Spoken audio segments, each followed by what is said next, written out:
Continuing my series on Roborock, we'll look at two of its latest releases, the Revo and S7 MaxV Ultra. These models have Roborock's latest tech and offer a versatile feature set capable of vacuuming, mopping, emptying the dustbin, and washing the pads for you, making them fully autonomous. And we'll see which of these two is the better option. Specifically, we'll find out if the premium features of the S7 MaxV Ultra justify the added cost. I've spent many hours testing these robot vacuums to get the data needed for this video, so let's get into it. The Roborock Revo and S7 MaxV Ultra are two of Roborock's best do-it-all options with similar functions but varying designs that could potentially sway your decision to either option. The Revo is Roborock's latest release, filling a gaping hole in the mid-level price bracket. Yes, the Q5 and Q7 are priced in that range, but those models do not have the versatile do-it-all base station of the Revo. One reason Roborock was able to bring the price down is that it uses a more common design found in other brands, with simpler, easy-to-produce components to cut production costs. The S7 MaxV Ultra was Roborock's next step up from the S7 Plus, introducing several new features into its product range, including the current S-Series base station design. It also improved upon the S6 MaxV's obstacle avoidance capabilities, adding an LED and laser sensors to supplement the twin-lens camera. The result is better obstacle detection, increasing its odds of avoiding high-risk objects. This model retains the Viberize feature of the S7 Plus, combining the vibrating and pad lift features.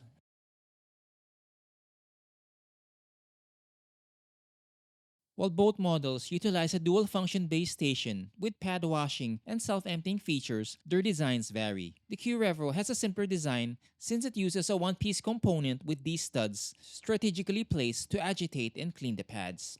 Underneath, it has a tray that catches the residue from the pad washing cycle, so it's quite easy to clean. Since there are no moving components and made from high-quality plastic, these components should last the lifetime of the robot vacuum. The most surprising thing for me is its pad washing efficiency, which I didn't expect since other brands I've tested weren't as good. Another advantage of the Revo is the larger water tank capacity at 5 liters each, nearly doubling the S7 MaxV Ultra capacity. The S7 MaxV Ultra uses a more complex design with a bristled brush attached to this component that slides back and forth to clean the pad. Yes, it removes residue effectively, but the bristles will eventually wear out and you'll need to replace it, so it's an added cost in the long run.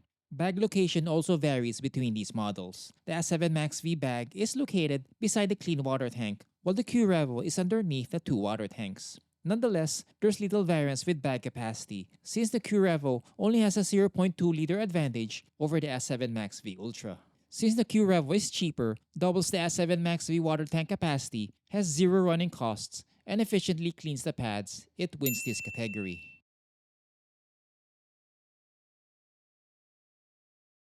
The S7 MaxV Ultra uses Roborock's patented Viberize technology, combining a vibrating pad and a pad lift feature, while the Revo uses two spinning discs, also with a pad lift feature.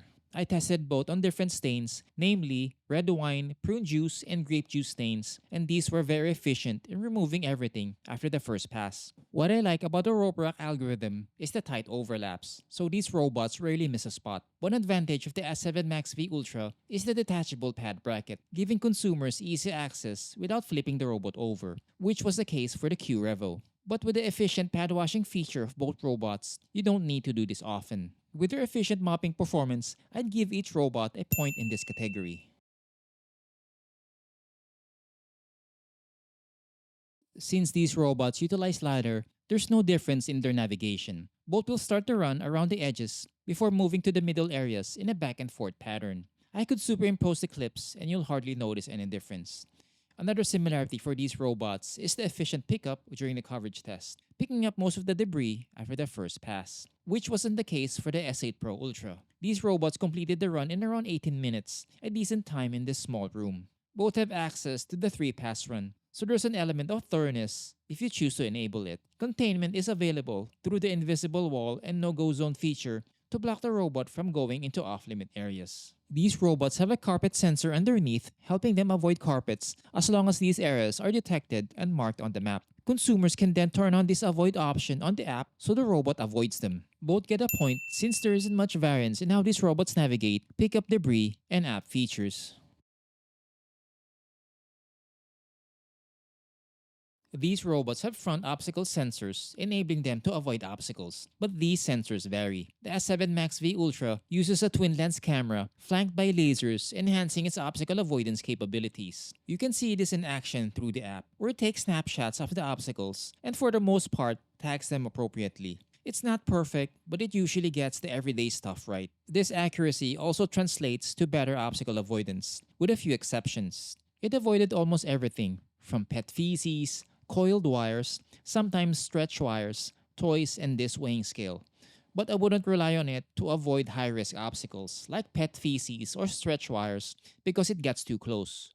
Another benefit of the camera-based sensor, at least for the S7 Max V, is it doubles as a surveillance camera. Roborock's app integrates it seamlessly, and consumers can view what happens inside their home as the robot cleans it. Pretty neat, huh? But there's a size threshold for the obstacle avoidance system to work. Anything too small, it will not avoid. The Revo only has an IR sensor, but without any laser, to enhance its obstacle avoidance capabilities. While it can evade objects, it doesn't identify them accurately. You'll only see cones on the app, and this limitation makes it more prone to tangling on wires and didn't avoid this weighing scale. So I'll give a point to the S7 Max V Ultra since it was better at avoiding obstacles and has the surveillance feature absent in the Revo. One metric I use to measure power is airflow. A high airflow vacuum typically picks up more debris as evidenced by the Roomba S9 and 980, since these are the best robot vacuum options for deep cleaning carpets. But other factors come into play, like brush roll design and seal, which these robots possess. The Revo has more airflow, maxing at close to 18 CFM in the highest setting, while the S7 Max V only taps out at 13 CFM. Despite the 28% variance, there isn't much difference in their cleaning performance, which we'll look at in the next section. I'd give a point to the Revo in this category, but the test result negate this advantage.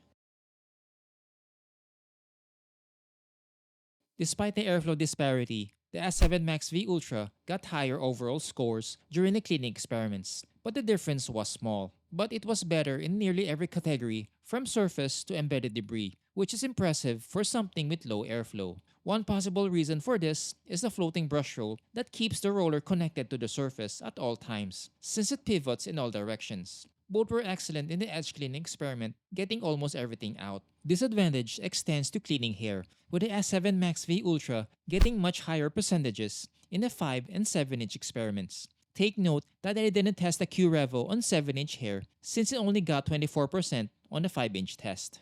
Deep cleaning test results are close with less than a 2% variance. Since both got an average below 80%, I wouldn't recommend either solely for cleaning carpets. Nonetheless, the S7 Max V Ultra wins this category thanks to the higher cleaning test scores and is much better at vacuuming hair.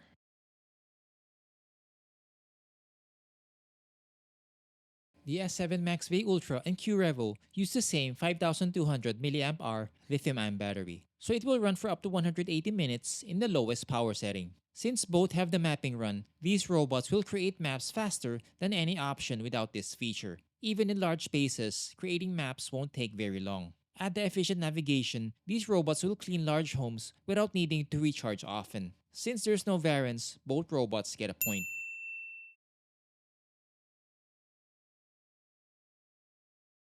For these experiments, I use a sound meter to check the noise level a few feet away from the robot. The results are close, at least for the 3 lower settings. The S7 Max V Ultra was less noisy, but exceeded 70 decibels in the max setting. While